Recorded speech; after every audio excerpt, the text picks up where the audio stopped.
La digestion est le processus au cours duquel le système gastro-intestinal récupère les nutriments essentiels au fonctionnement de l'organisme et transforme les aliments non utilisés en déchets à l'aide de réactions chimiques.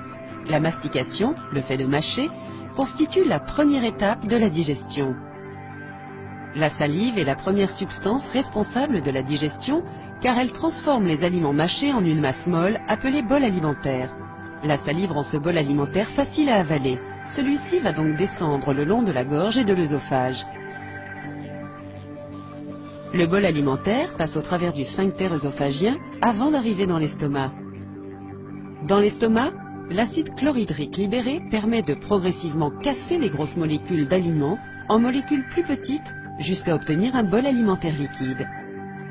On appelle cette substance liquide le chyme, lequel passe par le sphincter pylorique et entre dans le duodénum, la première partie de l'intestin grêle. C'est là que des enzymes libérées par le pancréas, le foie et la vésicule biliaire continuent à transformer le chyme en microéléments que l'organisme pourra ensuite facilement absorber et utiliser.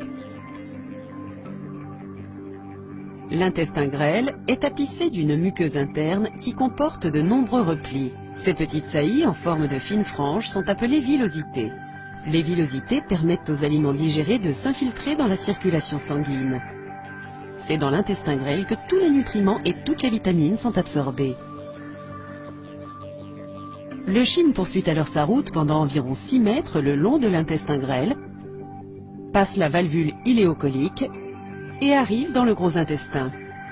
Le processus de digestion est quasiment terminé lorsque le chyme arrive dans le gros intestin. Le chyme non digéré qui pénètre le gros intestin est considéré comme du déchet.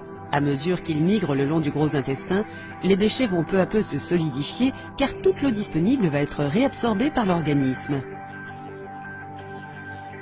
Les déchets vont ensuite s'accumuler dans le rectum, l'extrémité finale du gros intestin, jusqu'à ce que le cerveau ordonne au corps de s'en débarrasser.